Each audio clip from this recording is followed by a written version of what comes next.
Okay, so we are now live. So obviously, welcome back everyone to the MC Real Life Chat. Please tell me if I get your name wrong. I think it's Stefan, isn't it? Yeah, you call me Steph. Okay, that's fine. So obviously we're gonna ask a few questions, but I think most of all, like, I just want to kind of get to know like the things that you've gone through, the things that you have. So as normal, I will hand it over to you. You can introduce yourself, and then we can go from there. Super. So yeah, I'm Steph, live in West Lothian, Central Scotland, and I am the bipolar vegan. Now I'm branding myself. So basically, I've got bipolar and I'm vegan. So it just made sense to be let alone. A freelance graphic designer. That's the Kaboom side of things. That's my corporate name. But people might know me from West Lothian as the dancing man, because I used to go out dancing all over Central Scotland, try to raise awareness for mental health and autism. I managed to raise about £1,000 for Bipolar Scotland, because that's a charity that's close to my heart, and they've helped me through training, self-management training, peer support, and support groups. I've actually got the next support groups just right after this, so we're doing a Zoom call. Okay. So that's cool. Yeah, I'm 44 this year, and I've been living with mental health all my life. But the recent journey has been about 16 years since I was misdiagnosed with depression. I took all the different types of antidepressants under the sun, but none of them worked. And then I got divorced, sold the house, and went private. And when I went private, they found that I had traits of ADD, which is the adult version of ADHD, and they put me on methylphenidate or Ritalin, and that really helped me focus, maybe able to complete tasks and stuff like that. Then I went back to the NHS, and I went to see a doctor. I won't name names, psychiatrist, and they said categorically that I didn't have ADD. Took me off my medication that was helping me, gave me a leaflet, told me I had borderline emotionally unstable personality disorder, sent me on my way, and told me that he'd never need to see me again. So that put me in a 7-month depression cycle. And then the journey from bipolar was about 6 years ago, when I was diagnosed correctly this time with bipolar. And ever since then, I've just been on a cocktail of different types of meds, and currently I've been in the most stable place I've been in the last 10 years. So I do have kind of mixed episodes where I'm low or depressed. Basically, my bipolar is mainly depression. So the longest period of time that was depressed for was over a year. So that's when I say depression, that's basically suicidal ideation, not being able to get out of bed, not able to wash myself, not cook or eat, and no motivation to do anything and stuff like that. So that's my depression. Everybody's different, but I'm sure people will resonate with that. And bipolar type 2, which means that I'm hypomanic, which means I get high, but I don't go into full mania. That's type 1. And you also get rapid cycling bipolar as well. But I'm type 2. I'm on the right meds. I've got a really good CMHT, which is community mental health team. So my psychiatrist, my occupational therapist, my CPN, clinical psychiatric nurse, key worker, they're all under the same roof. So basically they all talk to each other and stuff like that. So that's really good. And if there's any change in meds, it goes direct to the docs and stuff like that. I don't have to worry about contacting them and stuff like that. So things have been going so well. They're talking about taking me off the books because I've got all the right things in place now. And I do therapy groups as well. So my week is constructed and structured that I go to a gardening group on Monday in Edinburgh. That's through ArtLink. And on a Tuesday, I've set aside for design time I do volunteer graphic design work for Bipolar Scotland and for mental health advocacy group West Lothian. I also am going to volunteer at a local spiritual shop called the Stone Ring in Bathgate. So hopefully I'll get that on I think that's on Monday. I'm rejigging things around. I go to the Brock. This is my top here from the Brock. I don't know if everybody can see it, but basically that's. I don't know why I was like. So can I have a look over it? No, it's on this as well. It's the Brock. Basically, it's part of Strathbrock Centre, and the Brock is a combination of things like gardening, woodwork, interacting with each other and stuff like that, and therapy. So I'm focused on the woodwork side of things. So I really like working with my hands. So that's on a Wednesday. Thursday is another art link group, but that's a general art group. So today we were at Howden Park Centre and we were creating some audio and visual art. So I've got copies of that to take away and have we play about with Premiere. So I've got Premiere, so I'm going to have we play about some audio-visual stuff. And then on Friday is Clay and Castings group, and that's at the Howden Park Centre as well. So that's basically working with clay models, potter's wheels, and also casting like pewter and concrete and all different types of materials and stuff like that to create things. And then weekends, well, that's generally taken up with more Zoom calls and catch ups with people. I do try and take a day off every now and again, you know. I was going to say, it seems like you never really get a day off. But it's structured in a way that because currently I'm not like full-time working or like that, I'm working on building back my freelance business in graphic design, print broker, website design. The groups are really helping. That's what I was saying about the fact that they're talking about taking me off the books at my community mental health team. Still with the ability to tap back into it if I feel that I'm going back the way. And also great support network. My mum and dad, I live with my mum and dad. I had to move back because of my mental health. My sister and all the friends that know me. I'm constant contact with people on Facebook and Messenger and vid calls and Zooms and stuff like that, and all of that helps my mental health. You know, communicating with people. You know, so definitely. In a nutshell, that's it. And obviously, I've been vegan. This is my 5th year of being vegan as well. So I've joined the gym as well. Oh my god, there's so many things. They're all positive things, though. Absolutely, and obviously talks with. I was in talks with Jay about helping out on ACE in the 70-30 campaign.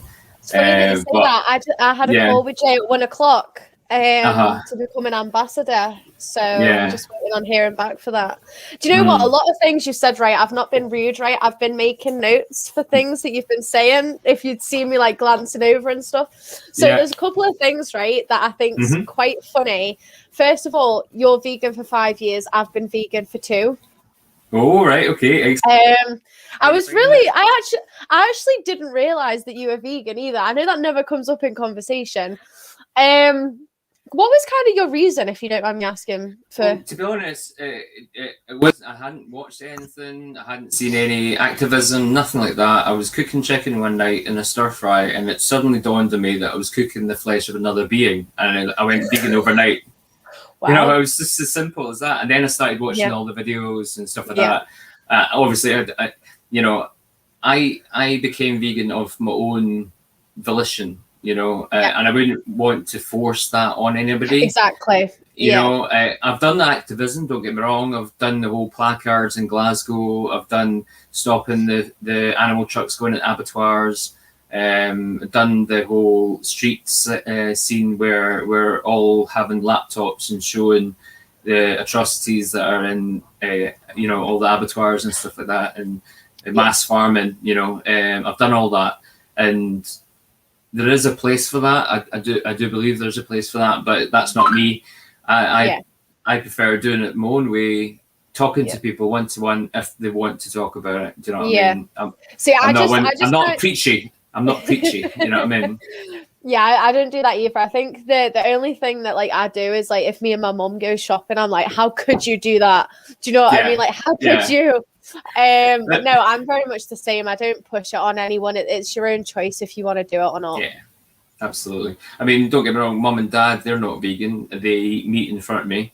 But give them the juice, I'll cook a meal for all three of us, you know, a vegan meal, and they'll try it. You know what I mean? They'll give it a go. So yeah, your parents are a lot easier than mine. I make an amazing Marmite pasta. Now I hate Marmite normally, but this Marmite pasta is banging. You know, I'll need to give you the recipe for it. It is yeah, I'm amazing. not keen on Marmite, but if I you hate say it. I hate it. Honestly, it is lovely. It is lovely. Yeah. No, Very I Moorish. think. Yeah, I think yeah, so in terms of how I've been finding veganism, it was one of those things, like I always, like as you just said, my parents aren't vegan, they're not vegetarian, they're nothing. My auntie's vegetarian, but that's because she doesn't actually like the taste of meat rather than the animal cruelty behind it. And I said to my mum a couple of years ago that I wanted to go vegetarian, but as I say, when you're like 15, 16, it's not that easy to do. And yeah, I went vegan 2 years ago and I haven't really looked back. Don't get me wrong, I felt really bad the other day because I had to go and get my COVID jab, my second one, and I hadn't eaten anything, right? And the woman comes over and she goes, right, you need some sugar, here's a chocolate bar. And I looked at it and I was like, I can't do it to myself. And I had to, she was like staring at me, so I was like opening it up and I just took like one bite of it and I was like, this tastes disgusting. And my mum, I was telling my mum, she was like, what was it? And I was like, it was a blue ribbon. And she was like, and you didn't enjoy it? I was like, no. But your taste obviously changes. It does. It does. But yeah, I went vegan because of the whole animal cruelty side of it. And, you know, I was one of those people watching the videos. And as I say, I've not done any activism because I think it's each individual choice, right? We're not gonna stop everyone. Do you know what I mean? They'll do what they want to do. But I remember briefly, actually, when I first moved home, I don't know if you've tried this is not bacon or something. It comes in like a white packet. I've tried so many different products, you know, faking bacon type stuff, burgers, sausages, pies, everything. And I've got a good collection of different things. I haven't eaten particularly healthy over the last couple of years. Neither have I. I've put on a lot of weight. That's why I joined the gym. But in terms of, I've picked all the things that I enjoy. I like the taste of. Yeah. I mean, because don't get me wrong, I loved the taste of meat. Do you know what I mean? Yeah. I adored meat when I was a carnivore. You know what I mean? Or omnivore. But just to tell you a story, there's a brand called Vivera, and it comes from the Netherlands. And they do loads of different, like, kind of chicken-based stuff, not based, but, you know, alternative, and shawarma, kebab meat, all this type of thing. And they made this like a fillet steak, and I had it. I knew it was vegan in my head, and I was eating it, and it tasted too close to meat. I was actually like physically sick because it was like it was so close. You know what I mean? And it's weird, as you say, that your tastes change. You know what I mean? And as I said, you know, it's difficult for me because obviously my dad's cooking meat or making stew or something like that, and the smell wafts up, and I'm like, yeah. You know. See, that's the funny thing. The reason I asked about the bacon, right, is when I first moved back home with my parents, and obviously I had all my vegan food. They cannot stand the smell of like the vegan food. So there's like one vegan bacon that just smells out, like stinks out the whole house, right? And they were like, Meg, you can't cook that in here. They were like, it stinks. And I'm like, how do you think I feel when you're cooking meat products? I'm like, I mean, like mince stinks.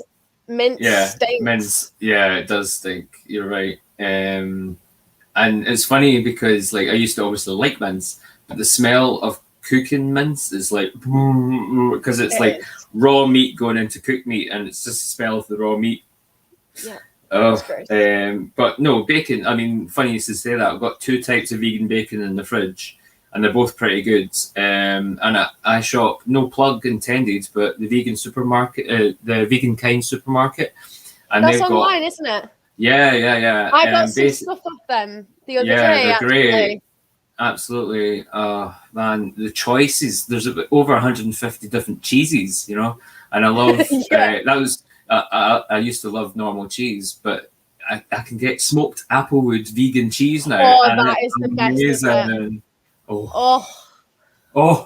I know. I could speak about vegan food all day. To be fair, you do get the applewood cheese in Asda though, just to let you know. It's not just off the website. Yeah, I mean, normally I shop at Tesco, and they're getting bigger and bigger ranges now. They've got like 2 sections that are plant based now, as well as things like the Linda McCartney stuff. Is a lot along with. I mean, there's a vegan pizza which is a pulled jackfruit barbecue pizza. You can get. Domino's are doing a vegan range now, and it's just blowing my mind. So does Papa John's. Papa John's is good, by the way. Not so had good. Papa John's in a while. Yeah, they do good ones. I'm hungry now. Sorry. No, I got some stuff off the vegan supermarket the other day. Like, I got I think it was like chicken korma and rice, which was pretty good. I'm trying to think. Like, I get loads. Like, I was actually really angry with myself the other day because of how like my work goes. Like, I don't finish till 8 o'clock, which means that I really cannot be bothered making any food. So I binned so much vegan food the other day that just went out of date. I hadn't even used it. And obviously, as a fellow vegan, you can understand how expensive vegan food is. Yeah. And it is just a nightmare. But as I say, we can speak about this another time. We can speak about vegan food another time. One point, what I do, I prepare quite a lot of meals now, and what I normally do is like stir fries. I love Chinese, love Indian, so I make quite a big batch, and then I portion it out, and then I put it in the freezer. You know what I mean? So you've got like portions, like a day's portion, are always in the freezer. So like for instance, like you're saying, you know, you don't have time, pop it in, defrost it in the microwave, and then cook it. No bother. You know what I mean? Yeah, everybody's going to be coming on going, why are they speaking about vegan food? Because it's awesome. Go vegan. It is. So obviously there was a lot of things that I kind of wrote down. First of all, I do want to say, obviously, congratulations on being in a really stable place, right? Completely resonate with the thing of one day you can feel really, really good, and the next day you can feel like shite. I mean, everybody does, don't get me wrong. Everybody's got their highs and lows, but it's particularly difficult in a bipolar state. I mean, obviously, you know, what bipolar used to be called was manic depression, and that described it much better, I feel like. But yeah, I mean, the ups and downs, absolutely, totally. See, that's but it's usually prolonged times for me. Everybody's different. Every bipolar sufferer is different, but for me, it's very long, prolonged periods of depression with short periods of hypomania. But now I rate myself on a daily basis 3 times a day. I rate myself out of 10, and also have like kind of a diary system where I write down all the different things that I've done that day.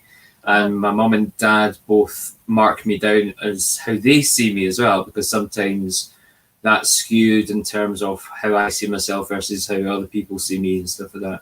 So I'm really on top of that. I've got years of, you know, diarising things. And if there's any piece of advice I can give anybody is write it down, write the diary down, rate yourself. I rate myself out of 10. That's just the system from Bipolar Scotland that I've done.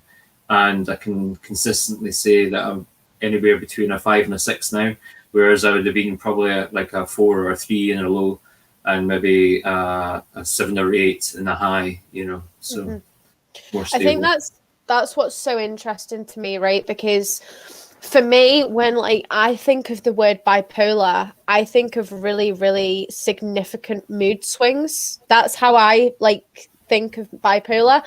So as you're saying, like manic depression, like yes, I kind of knew that was an aspect, but to me, like I used to say to my mum, like, if you got bipolar, because one minute she'd be happy and the next minute she'd bite my head off. Do you know what I mean? Which is kind of everybody's perspective of what bipolar actually is. So was my perspective of bipolar before I was diagnosed. I used to have quite a lot of customers come into the shop. We used to have a shop front through in Stirling, and we had loads of people in. And there was one particular customer who would come in one day and they were all super nice. And then the next time they come in, they'd be so angry with something. And I'd be like, are you bipolar? Do you know what I mean? And that was my perception of bipolar as well, you know?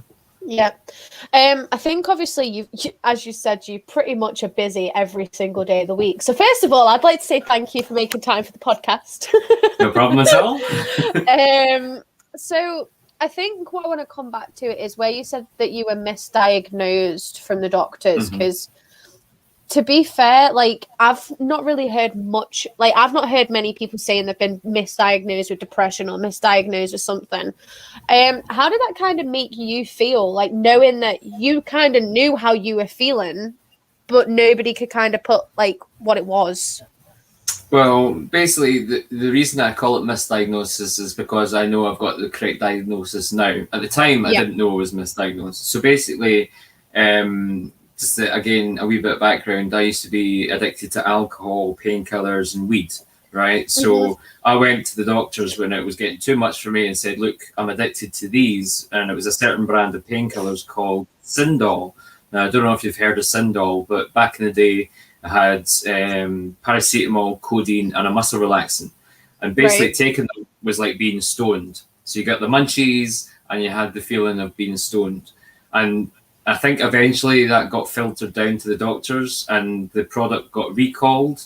And then they brought it back months later without the muscle relaxant in it. So it was just normal cocodamol. But basically I went to the doctors and said, look, I've got a problem with painkillers. I drink too much and I'm addicted to weed. And they said, right, after a few questions and stuff like that, they said, right, okay, it sounds like you've got depression. We're going to put you on these antidepressants. And like the go-to antidepressant for any depression is always fluoxetine. That's the standard, gold standard for depression. And I had been on, you know, it would get to a certain point of months and months and months, and it wasn't getting better. So they would put me on a different antidepressant, and then months and months and months, and that wasn't working. And they just keep on doing this. And in between times, there were certain kind of courses and groups that I was put onto. I was put onto anxiety management, stress management, confidence courses, distress tolerance course, mindfulness courses. Every type of course that was available, I would go on because I knew that there was something wrong and I needed to get it fixed. And at the time, and I still believe, is the only person that can help yourself is yourself. You need to be able to be proactive in finding what's wrong, look into it yourself, get informed, and do the things that are going to help. Do you know what I mean? That's the best way forward. And also, the best people to help somebody with mental health issues is somebody that suffers themselves. So you get obviously doctors. I mean, doctors, I'm not going to say they're the worst, but doctors are there to help people with sniffly noses, flus, sore knees and stuff like that. They're not mental health experts. Do you know what I mean? So you need to get referred to psychology, psychiatry, and then from there, get the right form of treatment, get the right medication, get the right forms of groups. Support networks are really important as well, because not everybody's got my support network. I've got a really strong, positive support network, but there's people out there that can't have that. And you hear about it all the time. This is, again, I think, I know I'm probably going off tangent here, but no, you're all good. People that are in jail, for instance, 9 times out of 10, they've got a mental health problem because they can't deal with the real world. They can't deal with society, and they do things that are out of, you know, illegal or whatever it is because they can't deal with, they can't deal with real life or whatever, you know. So, the system doesn't work for everybody. It's worked for me, but it's taken me 16 years to get to this point. Do you know what I mean? And of course. People who originally get referred to psychiatry or psychology, it's like 16 weeks. 16 weeks, do you know what I mean? And it's just crazy time scale. And things like there's only one full-time psychiatrist at St. John's. All the rest are local. Local. So, you know, they've got a massive caseload. There's not enough psychiatrists out there, basically, for the area. But my experience, and everybody's experience is different. I know people that have had horrendous experience, but my experience has been mainly positive. And talking to like things like the advice shop, citizens advice and stuff like that. It took me, after being diagnosed with bipolar, it took me 2 years to actually apply for benefits because I was stuck in my ways saying I need to be able to provide for myself. I need to be working to get this money. And I just wouldn't go on the benefits, you know what I mean? Until it was drummed into me, say, well, that's what it's here for. That's what it's there for support, you know? So now I'm on benefits. Yeah. No, I think obviously a lot of stuff that you've said is pretty spot on, right? I was on sertraline was the tablets that I was put on, which is kind of, yes, I'm a lot younger. I'm only 23 this year, but you know, I had struggled since I was 16. Like, I remember, as I've said on a previous podcast, I remember going to the doctors and saying, like, I need something because I don't want to be here. Like, and they actually turned around and said to me, listen, while you're in this state of mind, we can't actually give you anything because it could lead you to do the things that you're thinking of doing. It always says that on the warning or the information within the tablets, always says, these can make you feel worse. You know what I mean? Right, it's just like, and I just looked at the doctor and I was like, right, so you're telling me the thing that could potentially help me could actually end up killing me, like with the state of mind that I'm in? And they were like, pretty much, yeah. And I'm like, right, okay. So where do I go from here then? And they were like, well, you can refer to counselling, but as you said, the wait time was like, I think it was like 10 weeks when I went for it. Because it was a few years ago, and I was like, right. I work in a really good job though, right? I work for Sky, and Sky is very, very based around mental health. Like, they offer their own counselling, their own CBT, they offer all that. And in the last couple of years, I have had counselling twice and CBT once.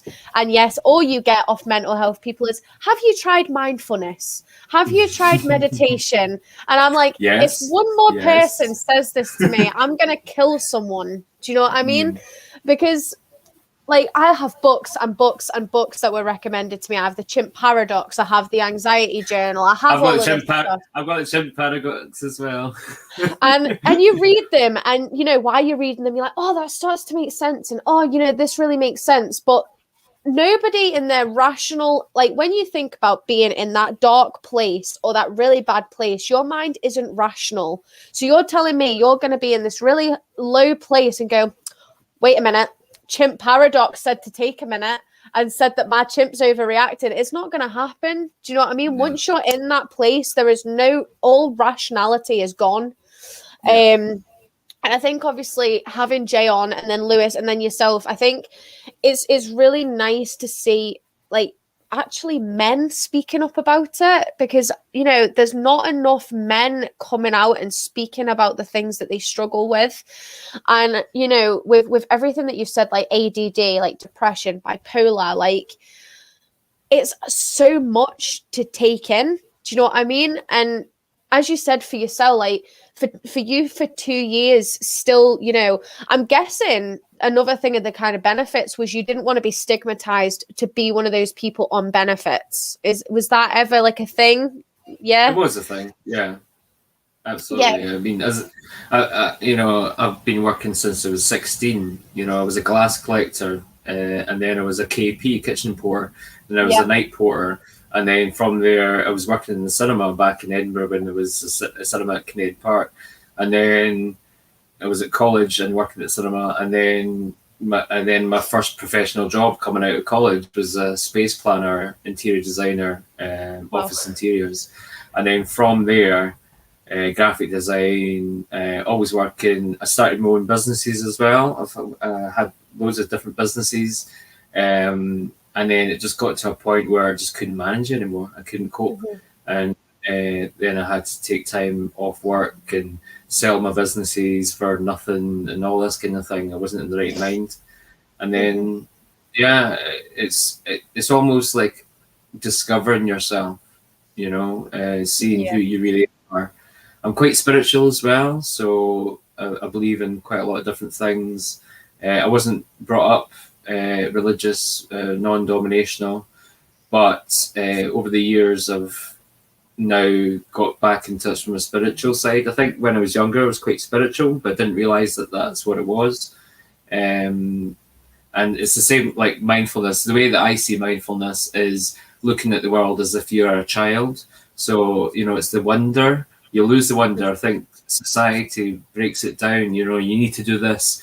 You know, you need to go to college, you need to get married, you need to get a house, you need to work until you're 65, 70, retire, and then do what you want to do. Whereas I'm like, well, you should be wanting to do what you want to do right now, never mind, you know, retire and stuff like that. So yeah, I think it is a hard thing though, like as you say, like my mum and me have always been kind of spiritual, not in like the religious aspect, more that, you know, we don't know what's out there. Like you can see this picture, for example, right? This is my mum's room, but we have like gemstones everywhere. And, you know, I should have brought them out. It would have made sense. But basically when I went to my auntie's last year in Malta, they have like a full spiritual shop. So I basically bought like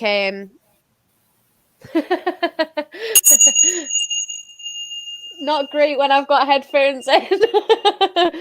Thanks very much. Thanks very much. I'm now deaf. No, I'm only joking.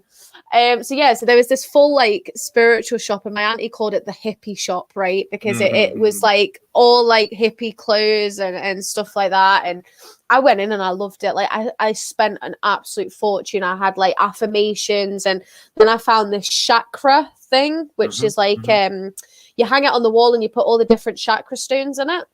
Not actually hung it up in my bedroom yet. It's still sat in a box, but we'll leave that for another time. But yeah, I literally, there's like Hamzas in here, and, you know, my mum has incense, which I love her to pieces, but I hate incense, right? I absolutely hate incense. Too strong, stinks. Yeah. I've got tons of incense, but yeah. But I'm asthmatic as well. She knows this. Oh, well, there you go. That's not good. She knows this. She knows this. She's like, it's fine. Just waft it. I'm like, but no, my mum's always been very similar. Like she's got Buddhas everywhere. And do you know what? We always actually said, you know, if we ever did look into a religion, it would be Buddhism. Because it's just so nice and relaxed and so calming. But yeah, I think with what you've kind of said, like it has kind of changed my whole perception. Like that's why I wanted you to explain it how you have it, because as I say, for me, bipolar was mood swings. Like I would never have thought that as anything else. And ADHD, you know, like I know you've got ADD, which is the adult version, as you said, but when I look at ADHD, that's somebody so manic, you know, like in their own thing. And they because I've got friends who have got siblings who have got ADHD or autism, and you know, I watch them and I'm like, do you know what? I don't see them any differently, and nobody should ever see anyone any differently. But you see them and they go through little moments where they have that little manic or they have the mania. And that's like how a lot of people perceive all these different things, but how people actually are with them is completely different. Yeah. And it's so nice to obviously hear your like how you actually experience these things, because it means that it's teaching people that it's not just what we think it is, it's so much more than that. I mean, when I was out dancing around, I used to dance outside McDonald's and stuff like that, and basically people would come up to me, and again, 9 times out of 10 these people had mental health problems themselves and autism, and I could see it straight away. You know what I mean? You know, I could pick up on it easily because I recognize traits and stuff like that. And you know, in one way it was really good because it was like giving them a chance to be able to talk about their issues, and me listening, and vice versa, me being able to give some advice and stuff like that. And then I was just getting too much negativity about it, so I decided it wasn't good for my head, so I decided not to do it. But I'm still friends with all these people, you know, on Facebook and Messenger and stuff like that, and I'm kind of constant contact with people that I've met through just circumstance of just dancing, and they've seen me dancing, and they've actually come up to me and wanted to talk to me, you know what I mean? So. Yeah. And I think just coming back to what you said about, you know, with people with mental health, it's better to get help off people who suffer, right? I cannot agree more, because I've been in, like, as I've said on previous podcasts, I was in a relationship where my ex-partner didn't quite understand what was going on in my head, right? So I remember he would come in and he'd be like, "Are you okay today?" while I was working, and I'd be like, "Please don't," because I would just burst into tears. Like, I don't know what's going on with me today, but just please just and for time he would be like, "Oh, it's all in your head. You just need to think positive and you'll get better." And you know, it's sad because I thought at the time, you know, a lot of people think that if you have a mental health illness, you like to be a victim. I've heard that a lot. Oh, you're just like this because you enjoy getting the attention and you enjoy getting people's sympathy. It's like self-harming, people that don't understand it see it's like a attention thing, and it's like it's totally not. It's everybody's got their own reasoning for it, and a lot of it is to stop feeling a certain way. They need to do it to be able to calm themselves down or enter a different state of mind. Yeah, of course. I think, like, I've never really obviously opened up on my podcast really about myself, but everybody else opens up, so why really shouldn't I? I've been through self-harm. I still have the scars to prove it, right? And that was purely because at that moment in time, I felt so so mentally hurt that I wanted to inflict pain. So I felt it physically rather because in my head at that point, it was, if I can make this mental pain into physical pain, the mental pain will disappear. Right. And I remember I was with my ex-partner at the time, and I had kept it a secret for 5 days, right? I hadn't told anybody. I didn't, because exactly, attention seeking. I didn't want anybody to know what happened. I just wanted, it was one of those things that in the moment I did it. And, the next day I was like, oh my God, that is going to scar. Like, it's not going to heal. This is it now. This is a part of me now. Permanent. And I remember one day, he went to grabbed my arm and he caught where I had hurt myself, and I went, and he was like, what was that for? And I was like, nothing. And he was like, pull your sleeve up, and I was like, no, I don't want to do it. But he actually shouted at me for it. He was like, why are you so stupid? Like, you said that you wouldn't do this again, and why'd you? And I looked at him and I cried, and I was like, why can't you just try and understand? Like, I don't need you to shout at me. I already feel stupid enough as it is, that I got that low in that moment that I had to do something. I was like, I do not need you to come in here and tell me that I'm stupid, that I said that I wouldn't do it again. And basically he didn't speak to me for 3 days because of it. Shocking. And, it was really, really hard, because I was like, do you know what? The person that's supposed to have my back is not trying to understand the pain that I'm feeling. And, I had a mental health nurse that I was speaking to every week. She was checking up on me, and I actually had to tell my nurse, I was like, listen, please don't worry. I'm not in a suicidal state. If I was, I would tell you, because, at this point I was having suicidal thoughts, but I didn't actually want to die, if that makes sense. I was just so in such a dark place. Yeah.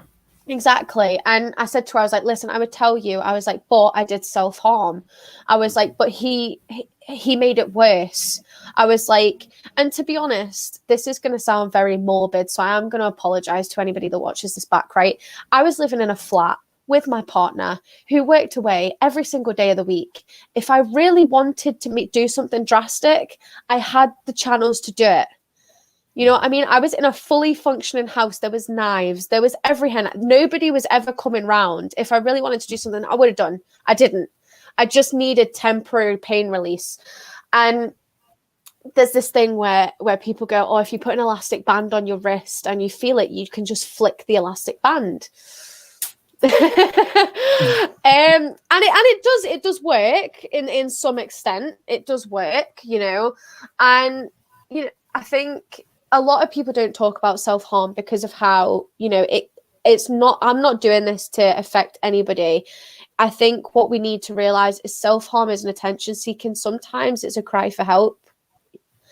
And if you don't go to the right people who know or who are willing to understand, I'm getting teary, who are willing to understand why you're doing it, then you need to find those people, because sometimes if you go to the wrong people, you'll make it worse. Absolutely. I completely agree. And are you okay? Yeah, it's just a very sensitive subject, isn't it? Absolutely. Yeah. Absolutely. What I say now is like finding your tribe.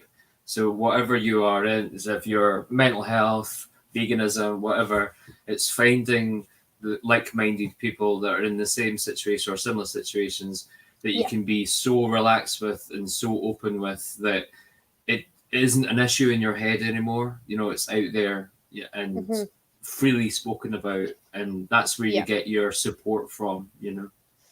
And that's the whole reason that I did this podcast in the first place. A lot of people were like, oh, it's just going to be another mental health. It's just going to be another mental health podcast, which I know the last few weeks have really been about mental health. But that's, you know, mental health is a big thing, you know, in every society, no matter where you are, like who you are, what age you are, whether you're female or you're male. And it's 1 in 4 suffer from mental health. 1 in 4 of the population. That's 25%. You know what I mean? And it's not enough people are willing to speak about it, you know. And obviously in Scotland, obviously I'm not from here, but even in the last week, like I have like influencers on my Instagram who one of them sadly put on that his best friend had lost his battle with mental health and he was like 20. And you know, like it really, like I lost a friend to suicide, which people know on the podcast anyway. And it's, you know, when you've been in those positions yourself, it makes you realize how scary it must have been for that person to feel like there was no turning back. Do you know what I mean? But obviously, coming back to you and your therapy groups, I know I could literally, that just went on a complete tangent with both of us. So obviously with your therapy groups, would you say that that's a reason as to why you've kind of stabilized a lot, like being constantly busy? Yeah, I mean, it's the structure of the day, you know. When I'm in a depression state, I maybe not get up until like 12 in the afternoon, 1 o'clock in the afternoon. In a hypo state, I get up at like 5 o'clock in the morning. So it's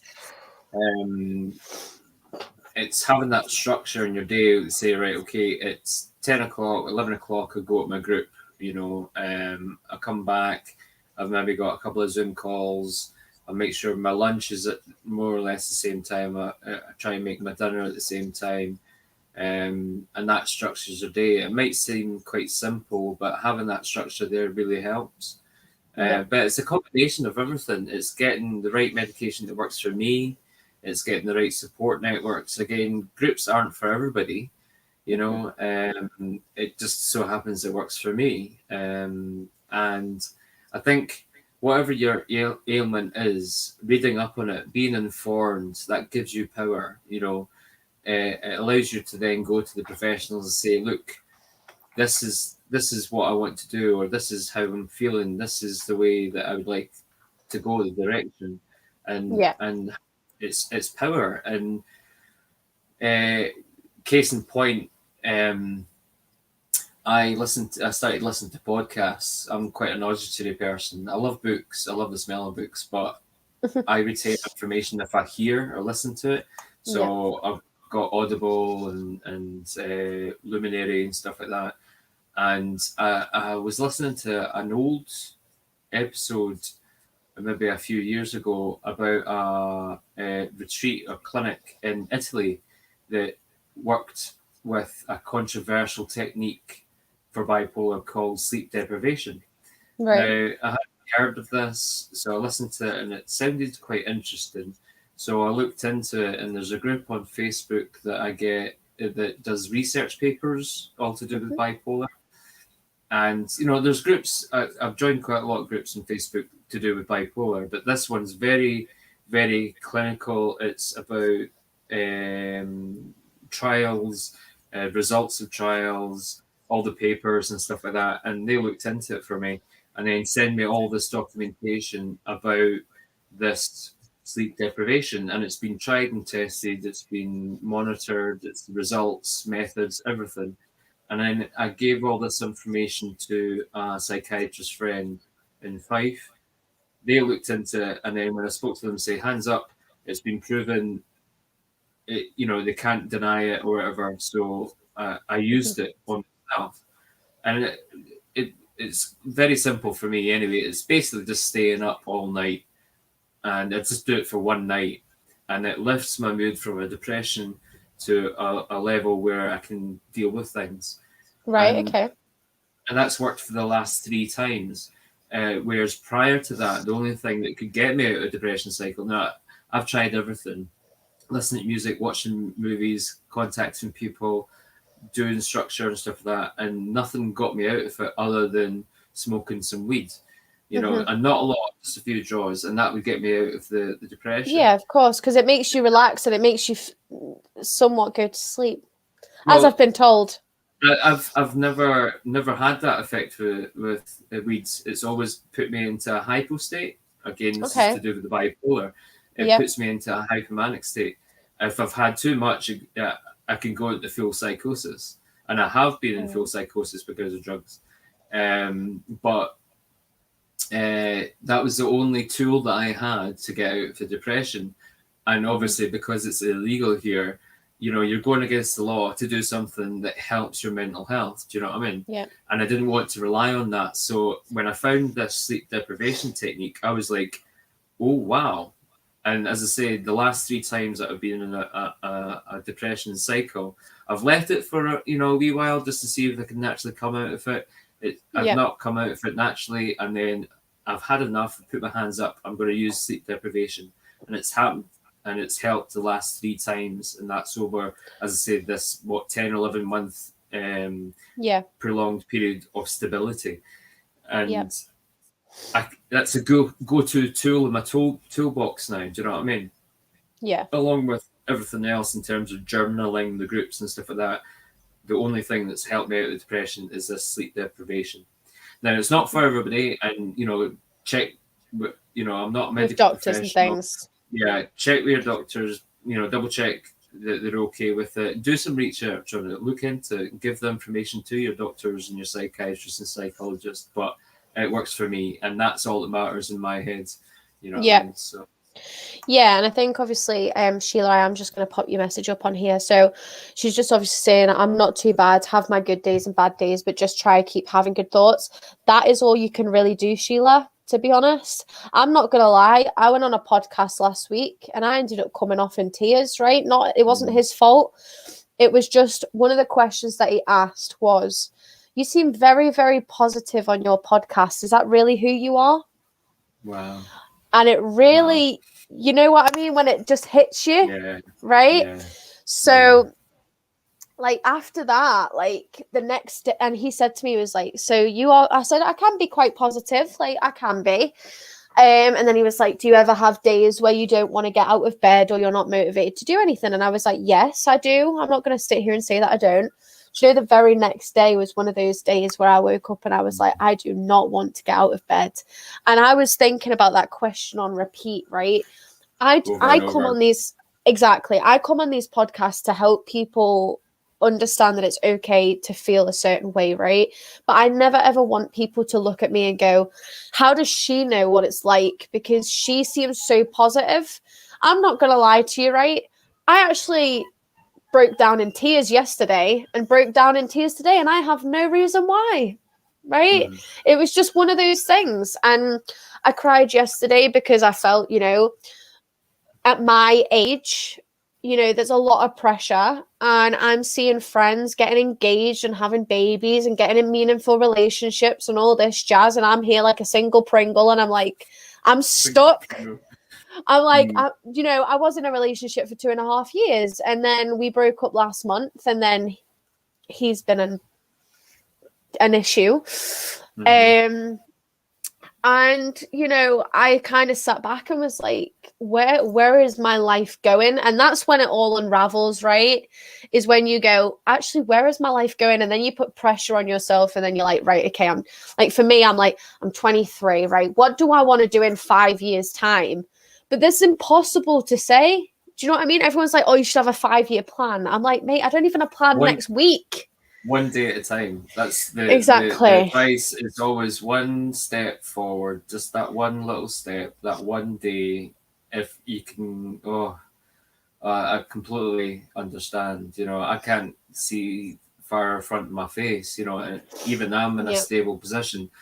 Don't get me wrong, I've got ideas and concepts and things that I want to do, but it's a day-to-day struggle. It's hour by hour sometimes. You know what I mean? So like, to be completely honest with you, right, before I started my podcast, I wanted to go into acting, and I wanted to go into like that kind of industry. And I started this because I have mental health, and I was like, do you know what? There's not enough people making awareness. And, you know, like now, like since I've started it, I've had so many guests on.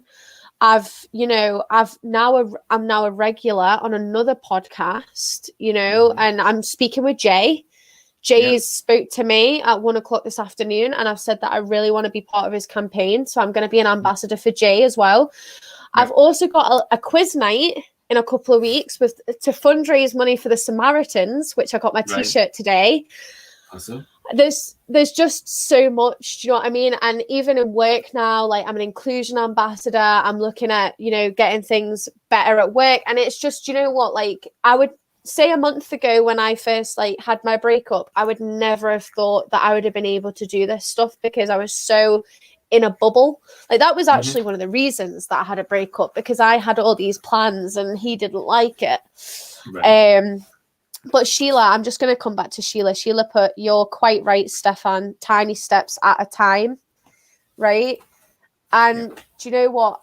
These podcasts I do aren't always for other people. It's actually for me as well. Like I learn off every single person that comes on.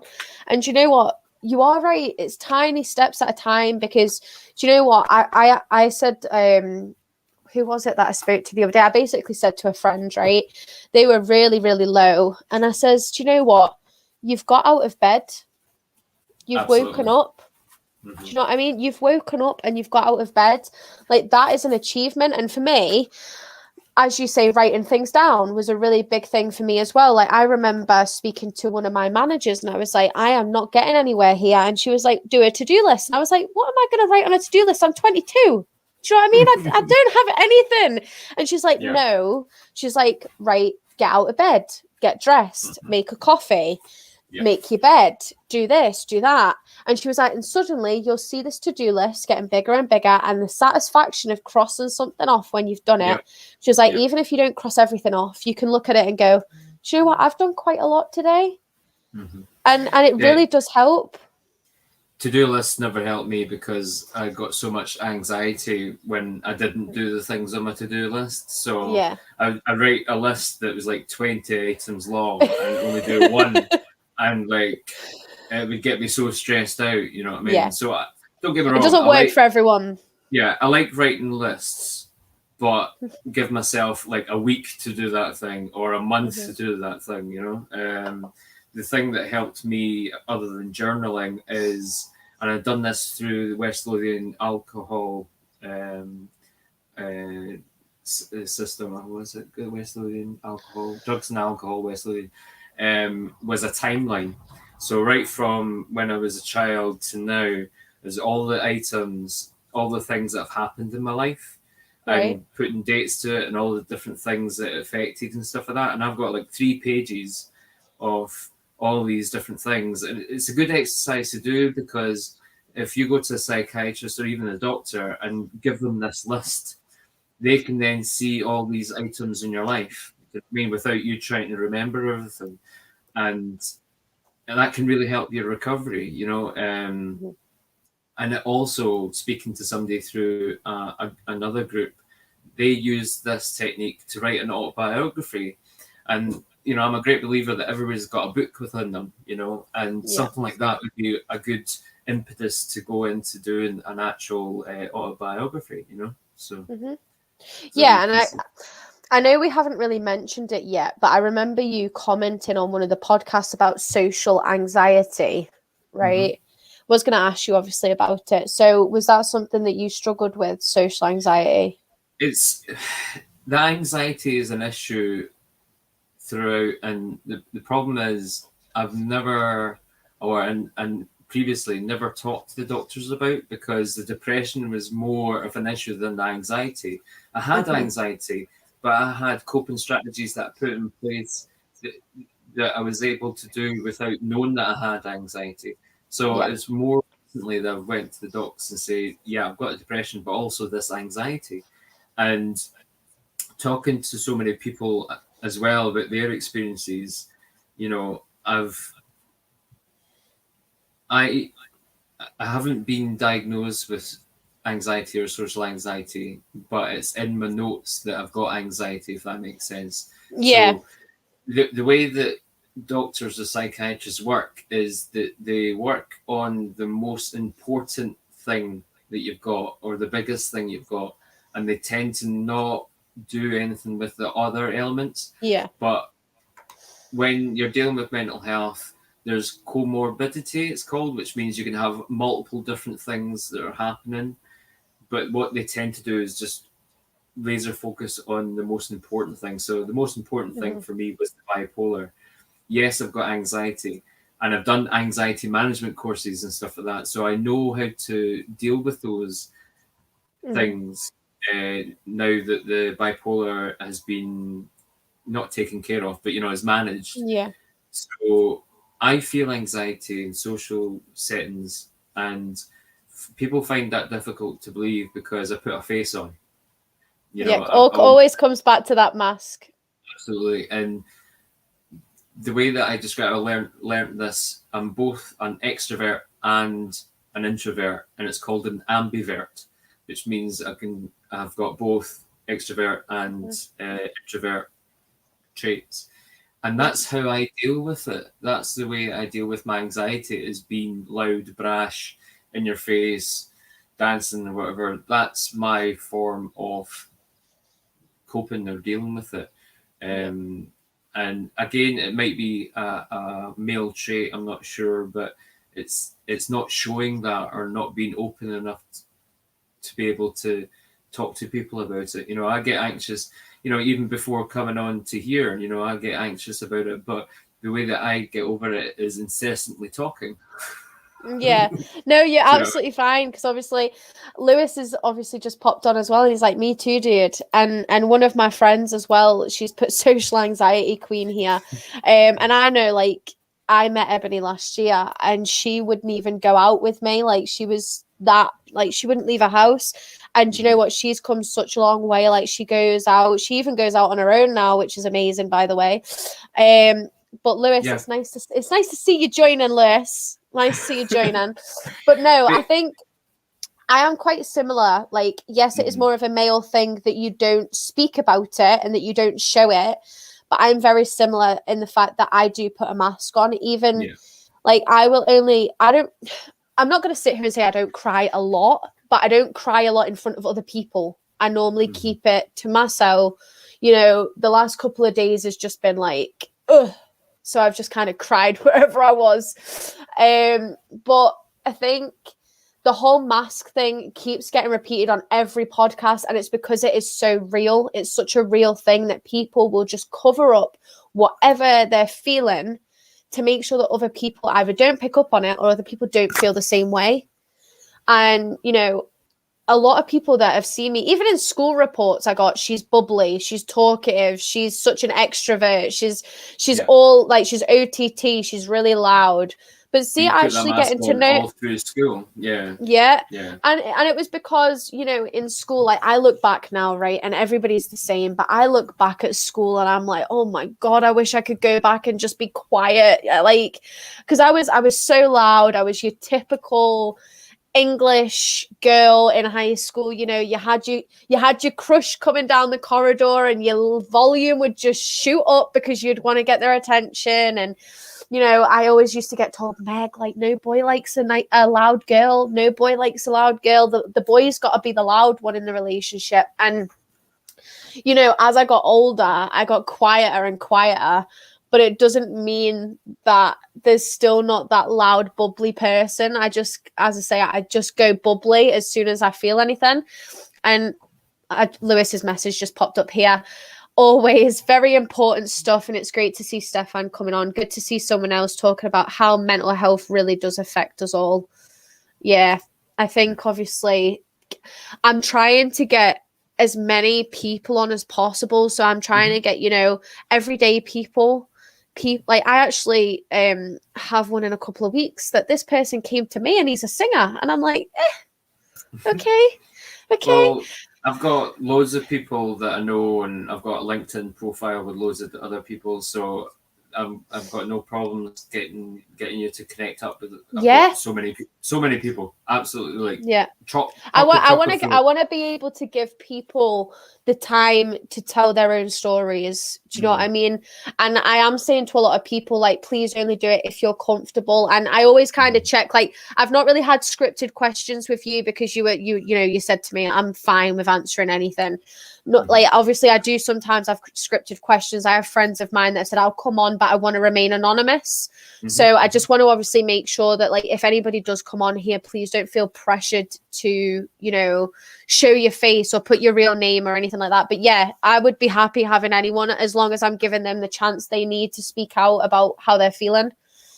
Well, I was going to say, just, have you got a link to this particular video just now, and I can always pop it onto my I can. It's on Facebook. It's actually streaming on Facebook now and on YouTube. Right. I think you can share it outside of the group as well. Okay. But yeah, as I say, I'm trying to get as many people on. I think next week I haven't got anyone because I'm thinking of doing my own, like, just me about body image. I'm thinking of maybe breaking it up a little bit. But yeah, anybody that you think would be interested, just give me a message and we'll go from there. I'm just going to share it just now that I know it's live. Share public, share story, share copy link. Oh my goodness me. And then Messenger, I'm going to send it to all the contacts that I can find straight away. Send. Sorry. No, you're all good. It's fine. All I was going to say anyway is obviously just on the back of everything, guys, I know I've not been posting heaps this week. I've just been absolutely, like, snowed under with so many different things. But please, if you can, and this is just why you're doing that, Stefan, if you can, like, I have got a Just Giving page for the Samaritans up for the quiz night. This is for everybody. You don't have to donate heaps of money. I just, like, there's no admission fees for the quiz night. I just want to bring everybody together because we've all been isolated for so long. But I am hoping to raise money for the Samaritans. Obviously, we've all had people that have needed to use the Samaritans. Like, I've not personally used them. I've not had to, but I've had friends that have had to. I've had friends that have lost their lives with mental health. I just want to obviously recap that is going to be Friday, the 11th of June at 8 p.m. I know previously that I mentioned that there was going to be no prize. What I'm thinking is it's not going to be a huge prize, but I'm thinking of maybe just giving someone one of the MC real life chat mugs that Lewis showed in the podcast last week. Just because I don't want it to be, people are coming on because they want to win a prize. It's for charity and it's a really, really big charity. So, if you haven't already, obviously, I'd really appreciate anything at all being donated, guys. None of it comes to me, right? I'll just advise that it literally is just given, send it to Samaritans. I get nothing from it, and I'm not wanting to. I'm just wanting to raise a bit of money for people who need the support. But apart from that, Stefan, I shall let you go because you have a Zoom meeting. Yeah, another Zoom meeting. Another one. But thank you again for coming on, and we'll arrange another time for you to come back on as well. I am keeping obviously everybody that's coming on the podcasts in, like, contacts and things to get them back on at a later date as well. Cool. And just the last point where you were talking about social anxiety, I went through a period not being able to leave the house.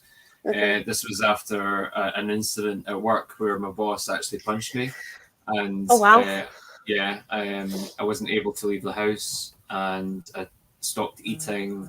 I got agoraphobia. All this was built up. I helped myself, and my ex-wife helped me get out of that. And the way that I got out of that was to start my own business, and that helped me get through that.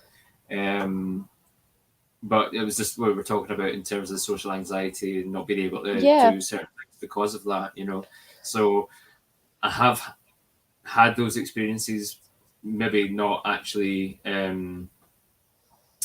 being diagnosed with social anxiety, but actually having those lived experiences, you know what I mean? So, I think a lot of like my friend Ebony just put my social anxiety happened from work too. That's how I got through social anxiety, by starting her own business too. So there you go. There you go. Yeah. But no, next time, because obviously we've covered quite a bit today. Next time, we'll look a little bit more, and I'll do some scripted questions, and obviously if other people have got questions as well. But yeah. And what I'll do is before the meeting, I'll basically not advertise it as such, but post links on Facebook, because it was just literally the last 5 minutes that I've started sending it to everybody and stuff like that, and we're about to finish. But yeah, hopefully you'll get a bit more connections and people coming on the conversation, because a lot of my friends are quite vocal on Facebook and Twitter and stuff like that. They'll come up and say, what are you doing on, Steph? What are you doing now, for goodness sake? You know? It's all right. I literally got a message from one of my pals, and she was like, oh, this is why you're not replying to my messages. And I'm like, so you're busy doing something else, yeah. Yes, I am, yes. No, but I'll speak to you soon. Obviously, I'll let you go enjoy your Zoom meeting, but thank you again for coming on. All right, it has been lovely speaking to you. Spiritual namaste. Namaste. Bye, everybody. Bye, Stefan. Bye.